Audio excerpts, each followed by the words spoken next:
Senhor Fernando Bettar, o senhor sabe do que está sendo acusado nesse processo, né? Quais são os fatos que são imputados ao senhor. Por dever legal, eu tenho que avisar que o senhor tem o direito de ficar em silêncio, né? E que se o senhor preferir assim agir, isso não é usado em prejuízo da sua defesa. Ao mesmo tempo, a chance de explicar esses fatos aqui em juízo. O senhor acho que foi ouvido pelo menos 2 vezes já sobre esses fatos, né? Sim, senhora. Então, o senhor quer falar, quer ficar em silêncio? Não, vou falar. Tá.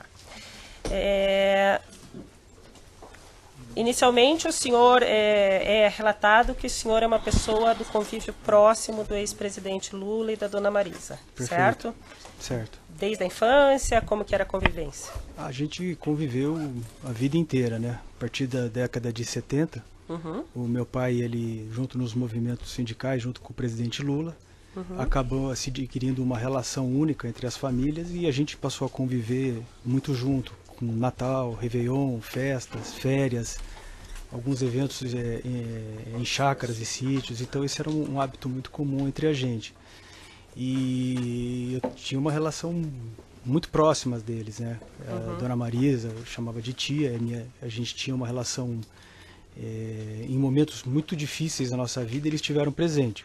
Por exemplo, quando eu fiz 18 anos, meus pais se separaram, foi um momento duro pra gente, adolescente, né, encarar esses momentos, e os dois estiveram com a gente, acolheram, meu irmão foi até morar com eles, na casa deles em São Bernardo do Campo.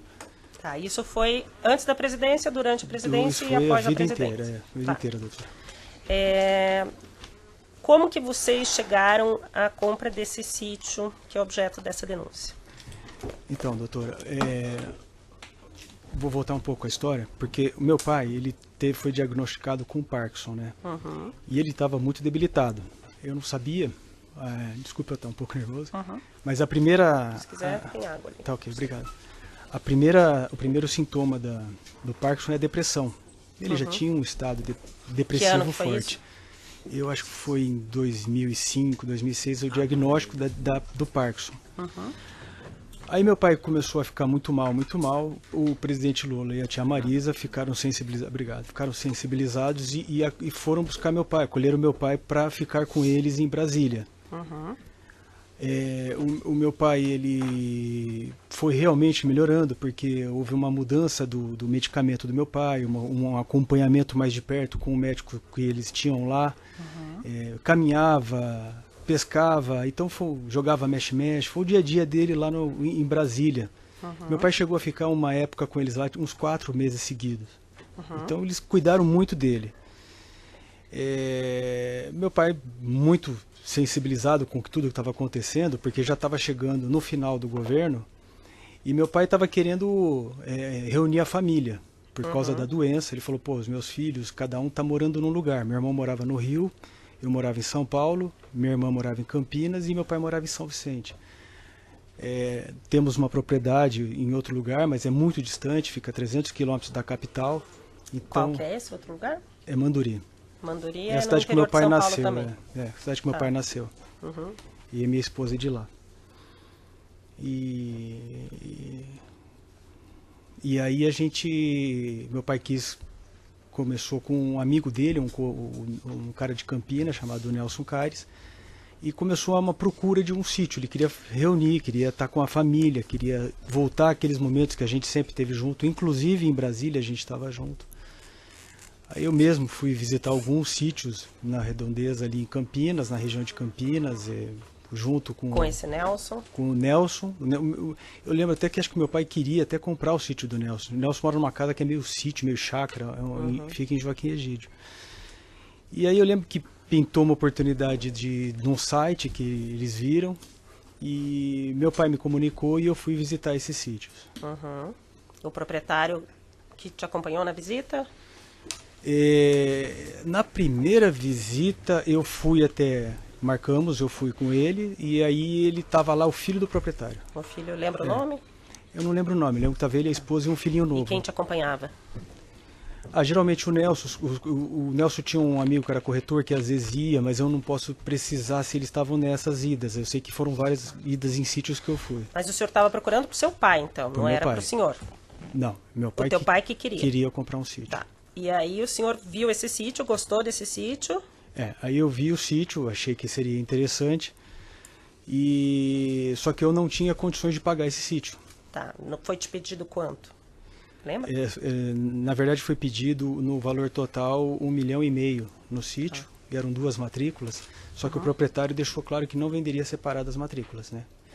Então eu precisava adquirir a minha matrícula, que era no valor de 500, e eu não tinha outro 1 milhão. Tentei vender essa propriedade no interior, não consegui. Quanto que valia essa propriedade em Manduri? Essa propriedade é uma propriedade de 29 alqueires. Ela, nos dias de hoje, ela deve oscilar entre 60 a 90 mil reais o alqueire. Tá. Vezes 30, então. Tá. Então a gente tentou fazer essa venda para a gente fazer a compra. Passou o período que eu tinha combinado, porque aí... Chegou a anunciar esse sítio de Manduri, alguma coisa? A cidade é muito pequena, nós anunciamos para as pessoas locais lá, né? Tem corretores, tem... É pequena, mas boca não tem nem a boca, imobiliária. não tem anúncio em jornal, em site, nada. Não tem como lá. Tá. Tem E 7 lá em mil Manduri é habitantes. um sítio que todo mundo ia também, tinha casa, que a família ficava junto ou não? Lá somente ia a minha família, né? Lá em Manduri. Sua família, senhor, sua esposa e filhos. Minha esposa era de lá. A minha irmã usava E bastante. estava no seu nome. Tá no meu nome e da minha irmã. Tá. Aí o senhor foi, visitou e o senhor não tinha dinheiro para comprar as 2 matrículas, né? Isso. Eram 2 matrículas e tinha já separado o proprietário, já disse quanto que era cada uma? Ou os senhores que chegaram lá... Não, ele predeterminou esses valores, mas ele falou que só vende se fosse as 2. Não teria jeito. Ele dividiu os valores de Dividiu cada os valores, matrícula, mas venderia só junto. Mas aonde tinha benfeitorias é na matrícula de valor menor e a outra que não... Que é a maior área, é de valor maior. Tá. Aí eu passou o período que eu não consegui vender. O Jonas Suassuna, que foi o que comprou a outra matrícula, ele se sensibilizou muito com meu pai, porque ele acompanhava meu pai de perto, ele viu todo esse processo do meu pai. Era uma pessoa próxima da família também. Ele, empresarialmente, muito amigo nosso, virou muito amigo nosso. Ele é um empresário recente e nos últimos anos ele conviveu muito com a gente, muito perto do meu pai, inclusive. Ele até alegava que ele tinha perdido o pai dele cedo e a figura do meu pai representava para ele isso. Então ele sempre quis estar perto. Comunicamos ele dessa coisa que nós não tínhamos dinheiro e ele falou, não, deixa que eu compro essa matrícula e ajudo vocês a comprarem. Tá, mas ele não tinha objetivo nenhum com aquela propriedade. Ele Não, só no comprou para primeiro ajudar momento vocês. ele comprou para ajudar. E ele tinha Ele é um muito empresário que tem bastante dinheiro, ele foi o empresário que fez a Bíblia com Cid Moreira, então ele tinha se capitalizado empresarialmente, coisa que a gente já não tinha condições de fazer. Então ele deu 1 milhão para comprar um terreno só para ajudar vocês e futuramente não tinha planos nenhum para aquele terreno. No primeiro momento não. Posterior, quando ele esteve presente lá, ele começou a adquirir um certo gosto porque ele estava querendo sair do Rio. Ele estava incomodado com o Rio estava Ele incomodando visitava muito. o sítio. Ele visitava o sítio, não muito, mas ele acaba visitando o sítio sim. E aí ele até cogitou, mas não fez nada. Não chegou a fazer nada. Aonde entra o senhor Roberto Teixeira nessa negociação? O Dr. Roberto, conhecido também da família, desde a época desses movimentos sindicais, era o advogado já daquele momento. E como eu estava em São Paulo, meu pai me escolheu para ser a pessoa que fosse representar nisso na família, ele pediu, olha, se oriente com o Roberto, que é meu amigo, eu confio nele. Então a gente precisava do Roberto como advogado para validar os contratos, porque a gente não tinha conhecimento de corretor, então a gente tinha que ter um cuidado maior. Tá, então os senhores pediram ajuda jurídica para o senhor Roberto Teixeira. E quem pediu foi o senhor? Fui eu, até porque meu pai tinha falado com ele, falou, vai procurar o Roberto vai ajudar. Então eu fui procurar o Roberto. Tá, os senhores chegaram a fazer algum contrato de prestação de serviço advocatício? Não fizemos um contrato. Foi tudo informal? Foi meio informal, sim. O senhor pagou algum honorário para o senhor Roberto Teixeira? Não lembro de ter pago. Não? Foi por amizade? Eu não lembro, mas pode ser que meu pai tenha pago. Eu não paguei. Tá. O que ele fez? Olhou matrícula, olhou certidões? Ele olhou matrícula e teve um momento importante aí, porque o Roberto, além de tudo, ele tem uma propriedade naquela região ali, lá em Bragança Paulista.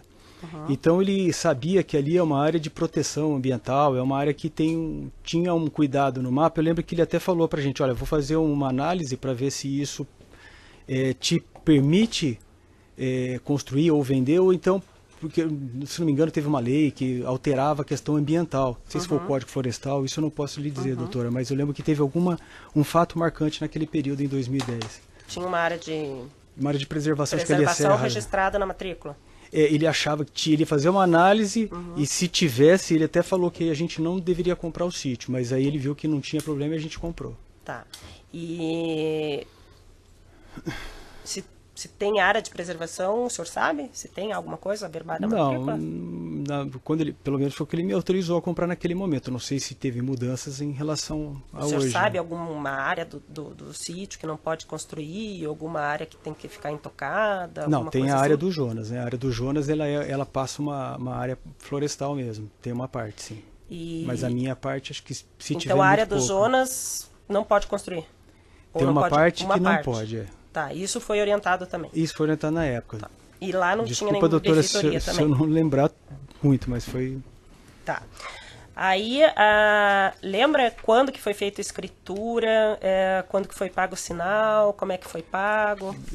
Eu dei uma entrada de um cheque como se fosse um calção para o proprietário e ele aguardou o período que a gente fosse efetivar essa compra quando eu vendesse o meu sítio. Como não aconteceu, o Jonas entrou e isso tudo foi no final do ano de 2010. Quanto tempo levou essa negociação da primeira sinal até o final do pagamento? Eu acho que, se a senhora falar visita, negociação, foi tudo no ano de 2010. Tá. Foi, acho que a primeira entrada até o segundo pagamento foi tipo final do primeiro semestre e até outubro, novembro. E quanto tempo que o senhor tentou vender o seu sítio? Estou tentando até hoje. É que é difícil vender sítio. Tá. E o Jonas sabia disso quando ele aplicou Sabia. 1 milhão num Sabia. sítio que é difícil vender sítio? Sabia. Tá. O Roberto Teixeira tinha procuração dos senhores? Ou não, o Roberto era um todos os amigo da atos? família e a gente tinha foi o único total serviço jurídico confiança. que ele prestou ou ele prestou outros serviços? Para mim não, ele tinha serviço jurídico com a nossa empresa, né? Uhum. Mas assim, para mim diretamente, ele talvez uma Serviço coisa... jurídico com a empresa, ações judiciais, serviço de consultoria, o que é? Não, acho que é uma consultoria que nós temos com ele na nossa empresa e até hoje ela perdura. Tá. E é um pagamento mensal? Mensal, de um advogado que nos protege em problemas que nós sempre tivemos e muitos. Tem um contrato de prestação de serviço tem tudo isso, com o escritório do senhor Roberto Teixeira? Sim, senhora. Tá. De consultoria e pagamento mensal. Aí o senhor comprou, foi feita a matrícula no mesmo dia, estava o senhor, o Suassuna, o antigo proprietário, como é que foi o dia da assinatura da escritura e quando foi levado para o registro? Doutora, foi acho que no escritório do Dr. Roberto que a gente fez tudo isso, estava o Jonas, eu estava o proprietário e a esposa dele, que estava nesse dia, que a gente assinou esse contrato. Eu lembro até que... Foi feito primeiro um contrato, depois escritura e depois doutora, o registro? O senhor não sabe se foi feito tudo junto? Não sei dizer, doutora. Acho que eu acredito que na minha mente, assim, agora, parece que foi tudo junto. Não tinha um compromisso de compra e venda antes? Tinha um compromisso de compra e venda quando eu dei aquela entrada. Tá. Eu fiquei com um contrato de compra e venda. E efetivou-se quando eu finalizei, quando meu pai me passou o dinheiro para minha conta e depois ele se transformou numa doação. Tá, até os 500 mil o senhor precisava dessa doação do seu pai? É. Tá. E o seu pai queria o sítio e foi comprado no seu nome por quê? Eu já cuidava das coisas do meu pai, né? Meu pai já estava com o problema do Parkinson, já tinha dificuldade de mexer a mão e Mas chegou a principalmente ser o computador. interditado em algum momento? Na época era? Não, na época, assim, interditado, a senhora diz dele não poder... Ele não poder fazer os atos por si só? Era mais... Ele tinha essa coisa de ele... Começou a passar as coisas. Eu já cuidava das finanças da família, porque eu sou mais organizado na parte financeira. Meus irmãos já são um pouco desorganizados, então meu pai sempre confiou em mim a questão financeira dele. Foi um dinheiro que ele recebeu de uma anistia, quando ele foi sindicalista. Era um dinheiro que ele tinha, ele gostaria de aplicar, e é um pouco da cultura árabe dele de propriedade não se perde, né? Então ele quis esse investimento. Tá, então ele pediu para o senhor comprar no nome do senhor, deu o dinheiro para o senhor comprar, o dinheiro era dele, mas ele falou para o senhor comprar no nome do senhor porque o senhor era mais organizado e era a pessoa que ele confiava mais na família, é isso? Isso. Mas o senhor entende que o sítio é dele? Ou o senhor da entende família. que é do senhor? É da família. É da família, meu e dos meus irmãos. Tá, no futuro dividiria entre Eu os três. tenho um compromisso com meus irmãos. Esse é um compromisso ético. Tá.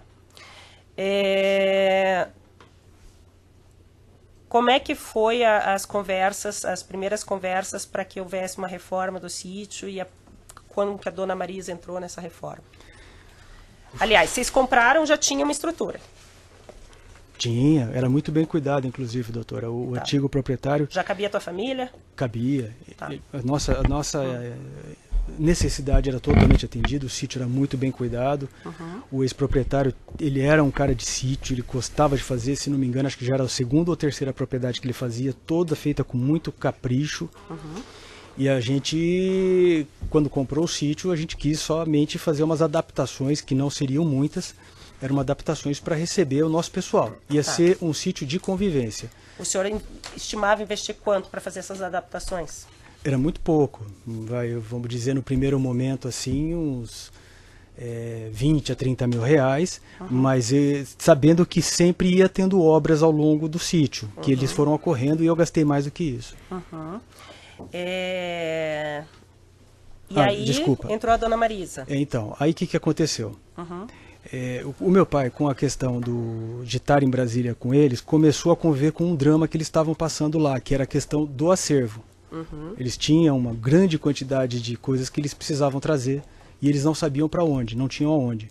E isso estava chegando já no final.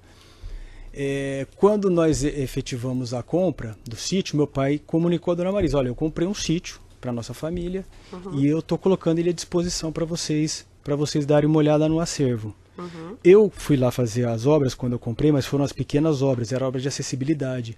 Eu fiz alguns pisos, calçamentos, iluminação, troca de fios, toda aquela coisa de manutenção, porque o proprietário já estava aquele ano inteiro sem dar aquela manutenção. Venda, então ele já não fez muita coisa. Tá, e esse foi os 20 mil que o senhor achou que ia 20 gastar? a 30 mil, doutora. Eu posso depois até com os advogados mostrar para a senhora, mas é o número que me vem à cabeça. Isso no final de 2010? 2010. Tá. Aí, o que aconteceu? Quando meu pai comunicou, a tia Marisa falou: ó, Marisa, estamos com um sítio, fique à disposição, vão ver, veja o que vocês acham. Ela foi ao sítio quando eu comprei, depois que eu comprei, para ela ver o sítio. Quem acompanhou, você sabe? Olha, nesse dia... voltando um pouco, até para falar sobre a questão dessa obra. Eles ficavam muito em Brasília jogando. Meu pai, ela, inclusive o Bunlai, ficavam lá em Brasília.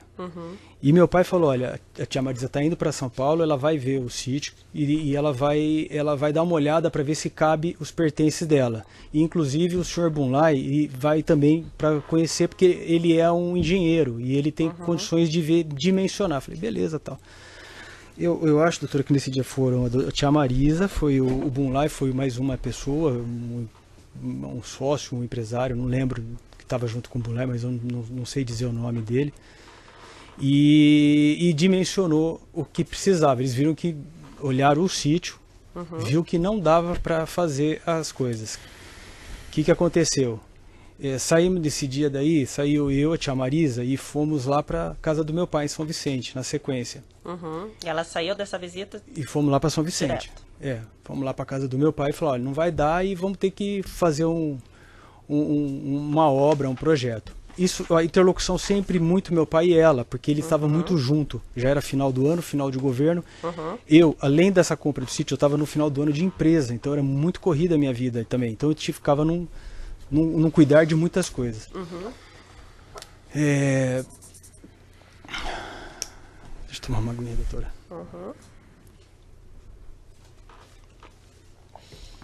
Aí eu lembro que meu pai comunicou que ia ter uma intervenção, que precisava fazer algumas obras e que a tia Marisa ia tocar a obra, Bunlai seria essa pessoa que iria fazer, e o único pedido que meu pai tinha feito é que fosse uma obra híbrida, não fosse obra que descaracterizasse o sítio, porque ela poderia fazer como se previa-se um galpão. Eles planejaram um galpão. Eu falei, pô, um galpão no sítio tem nada a ver, um galpão. Você tem que fazer coisas que possa ser útil no dia seguinte. Aí começou a obra através do Sr. Bunlai. Bunlai que começou a obra. Eu tinha uma relação boa com o Bunlai, por causa que a gente convivia lá em Brasília com ele, conhecia ele, tinha confiança para ele fazer esse projeto. E aí começou a obra com o Bunlai, e o Bunlai levou uma equipe dele, não sei dizer porquê, mas foi uma equipe que começou a obra atrás da casa, começou a fazer o alicerce e começou a dar muito problema com a equipe dele. Era uma equipe bagunceira, que fazia arruaça, bebiam... Mas exatamente o que ele ia fazer, o senhor sabia? E tinha o projeto do anexo já. Ele ia fazer um... Já foi mostrado para o senhor desde o início um projeto. O projeto do anexo. E o senhor aprovou, dona Marisa aprovou? Então, quem cuidava de tudo, tinha autonomia para cuidar, dada pelo meu pai, era a tia Marisa. Falou, olha, pode fazer o que você achar interessante. O que tinha pré-combinado era o que a gente gostaria que não fosse. Então ela falou, preciso construir um anexo, construir algumas outras coisas para trazer. E falou, tá bom, então você faz, constrói, só por favor não descaracterize o sítio. E aí ia fazer uma benfeitoria no seu sítio ou da sua família e o senhor não indenizaria de forma alguma. O senhor ia ter esse benefício sem indenizar ninguém, sem repagar ninguém. Doutora, pelo grau de relacionamento que a gente tem, a gente imaginou o seguinte, bom, eu não precisava de obra. Eles estavam utilizando o sítio. Ou seja, eles que têm que arcar com a despesa dessa obra. Tá. Então o senhor não tem nem ideia de quanto que o Bulay gastou lá? Não tenho ideia. Eu vim saber depois nos autos, acompanhando com os meus advogados, que eles foram falando. Tá. Mas, doutora, volto a falar, as obras são simples, foram superdimensionadas, porque elas não são obras de valores vultuosos. Então, nada que assuste aos olhos. Então, esse era até um cuidado que a gente pode ver. Mas por mais que sejam simples, só na parte do Bulay existe uma planilha bem detalhada de custos que dá 150 mil reais. O senhor acha que isso é um valor baixo? Não acho um valor baixo, doutora, pelo amor de Deus. A gente não pode até menosprezar essa questão do dinheiro e orçamento, haja vista o valor do sítio. Mas se tratando do que precisava fazer e com os empresários, com o empresário, que é o Bulay, eu falei para ele tem condições de fazer, eu não teria condições de fazer uma obra. E se ele fizesse para o senhor acharia normal um amigo fazer uma obra de 150 mil? Sem cobrar nada, não acho normal, tanto é que eu tenho outra propriedade e ninguém fez uma obra para mim. Foi um caso... Então ele fez isso aí, o senhor não sabe se o presidente ou a senhora Marisa pagou alguma coisa para ele? Não, eu não sei dizer se eles pagaram, mas na minha cabeça... Mas foi na sua propriedade e o benefício foi para o senhor? Sim, e na minha cabeça, doutora, eu imaginava que eles teriam que pagar. Porque eu estava cedendo um espaço para eles construírem alguma coisa. E não fizeram nenhum contrato, o senhor, com eles de... Não, nenhum contrato, doutora. Aí o Bulay saiu. A equipe que o Bulay colocou lá saiu. Quando houve esse problema, doutora, eu comuniquei o Bulay primeiro. Falei, Bulay, nós estamos com um problema seríssimo. Esses seus funcionários estão gerando um problema aqui para mim, uma arruaça, bagunça, bebendo, ouvindo música alta. Isso não faz sentido. E comuniquei também a tia Marisa sobre esse problema. E inclusive o Aurélio, que era a pessoa que acompanhava essa questão do acervo, ele foi a pessoa que, vamos dizer assim, ele tinha que fazer os trabalhos, de dimensionar, trazer. Eu comuniquei ele também. Depois disso, o que eu comuniquei com o Bulay, ele prontamente mudou a equipe. Ele tirou essa equipe e pôs uma nova equipe para trabalhar. Eu não vi mais o Bulay lá. Eu também teve um intervalo que a gente deixou de ir porque se juntou com o Réveillon, fim de ano de empresa. Mas a única coisa que chama a atenção é que era uma nova equipe que estava trabalhando maior e mais profissional. E foi passado o nome dessas pessoas para o senhor, por questão de segurança, porque eles dormiam lá? Não, porque... Quantas pessoas que estavam dormindo na sua propriedade? Não tinha. Eu tinha esse acompanhamento com o caseiro Maradona, que me alertava quando esse problema subia de tom, como foi o caso dos meninos lá. E eu tinha a confiança das pessoas envolvidas, Bulay, na minha cabeça era o Bulay, era a equipe. Era o Bulay na segunda minha equipe. Cabeça era a equipe dele. O Aurélio disse que desde o primeiro momento que o Frederico entrou lá, ele já falou que ele era funcionário da Odebrecht. O senhor não sabia? Não sabia disso. Nunca soube? Não soube. Nunca soube? Não soube. Como eram feitos os pagamentos, o senhor sabia? Também não soube. O senhor sabia que existia lá no depósito um centro de custos, um depósito? Não, eu vim saber tudo isso, doutora, depois quando a imprensa divulgou e aí eu fiquei sabendo de tudo como aconteceu. O que eu tinha de obras... Mas o senhor não foi no sítio nesse período? Fui, várias vezes. E o senhor não documentei via a na última vez sendo erguida, campo de futebol, doutora, o sítio ele tem um relevo diferente. Essa obra ela foi feita primeiro lá no fundo, atrás da casa. Eu estava numa obra, eu chegava lá, fazia as coisas muito rapidamente, sentava com o Maradona, com o irmão dele, o Edivaldo, o outro irmão, o Tide, e a gente fazia o que tinha que... planejava o que tinha que ser feito. E eu fazia esses comentários, essas coisas, olhava por cima, assim, que estava acontecendo a obra e ia embora. Esse era meu dia a dia nesse primeiro momento, porque não tinha não tinha como ficar no sítio com obra, com gente, então eu evitava um pouco esse período. Tá. E o senhor disse assim, que eles estavam fazendo para o uso deles. Eles estavam fazendo para o uso deles para depósito ou para o uso frequência ao sítio? Não, lembra que eu falei para a senhora que meu pai, a única solicitação que ele fez é que fosse uma obra híbrida, que a gente pudesse utilizar posterior como depósito. Tanto é que no primeiro momento, quando chegou o acervo, toda a parte de trás do anexo, da metade do anexo para o fundo dele, ficou guardado as coisas que vieram de Brasília. E como que foram sendo tiradas as coisas de lá ou continuaram todas encaixotadas lá? Aí depois, quando a gente foi frequentando o sítio, você vai arrumando a casa, que nem uma faxina. Você vai, tira tudo, depois põe tudo. Quando acabaram essas obras, que segundo o senhor Aurélio era esse anexo com 4 quartos, 4 suítes, era piscina, reforma na piscina, campo de futebol e mais um anexo com salas, segundo a Aurélia era isso. Era isso que o campo de futebol, na verdade, já existia. Tinha um campo de futebol que o antigo proprietário começou a fazer. Ele estava quase finalizando o campo de futebol e ele recebeu uma denúncia do vizinho, que não podia construir, por isso e é na área do Jonas. Então, ali que ele não podia construir, ele parou. Ou seja, 70% do campo ele já existia, entendeu? Então não foi nada que, vamos fazer um campo aqui que não tem nada. Não foi isso. Foi isso que aconteceu.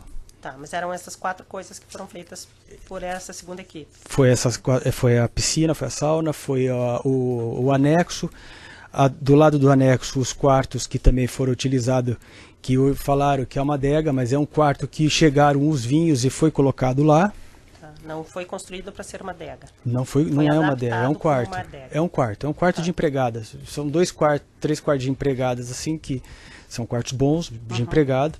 E um deles foi totalmente colocado vinho. Tanto é que depois disso, o Maradona e o Aurélio, eles que fizeram as prateleiras de madeira para deixar os vinhos deitados. Que não foi uma adega de cinema, não, nada disso. Foi um quarto adaptado que eles colocaram o vinho e chegaram esses vinhos para lá. E teve o quarto também na entrada do sítio, em frente à casa do caseiro do Maradona. Tá? O senhor tem alguma noção de quanto custaria essas obras? Não, doutora. Segundo a denúncia, 700 mil, essa segunda parte. Que não se chegue a isso, que se chegue a metade disso. O senhor não conseguiu vislumbrar que era um investimento muito grande sem estar registrado na sua propriedade? Doutora, falei, é minha tia, é minha mãe, era meu tio, meu pai, são pessoas que a gente estava num momento da vida que a gente estava todos ali empolgados com uma compra. Tá. Sabe, a gente estava numa fase tão... Mas o senhor já comprou propriedades antes? Sim. O senhor, no sítio que o senhor tem lá em Mandoria, o senhor já construiu ou não? Muito pouco, pronto? Comprei pronto. Tá, o senhor sabia que teria que averbar na matrícula as benfeitorias? Sim, senhora. E como que o senhor pretendia fazer essa averbação, comprovar que o senhor tinha lastro para fazer essas benfeitorias? O senhor entende que a Receita fiscaliza a declaração de renda, que você tem que averbar na matrícula, benfeitorias, que o valor poderia ser um pouco acima do que o senhor poderia... Eu entendo, doutora, mas naquele momento que a gente estava, e pelas pessoas que estavam envolvidas, e a gente sentiu seguro, sentiu protegido, não protegido no sentido de fazer algo errado, mas, nós tínhamos o doutor Roberto que estava lá como um amigo nosso que jamais ia deixar acontecer alguma coisa errada com a gente. A cabeça da gente funciona assim, doutora. Tá. Mas, inclusive, a reforma e as benfeitorias estavam sendo acompanhadas por o senhor Roberto Teixeira? Não, o Roberto não. O Roberto foi o importante só na compra. Você estava assessorado pelo Roberto na compra, não depois. Na compra, mas ele sabia que ia ter a adega, ele sabia que ia ter o acervo.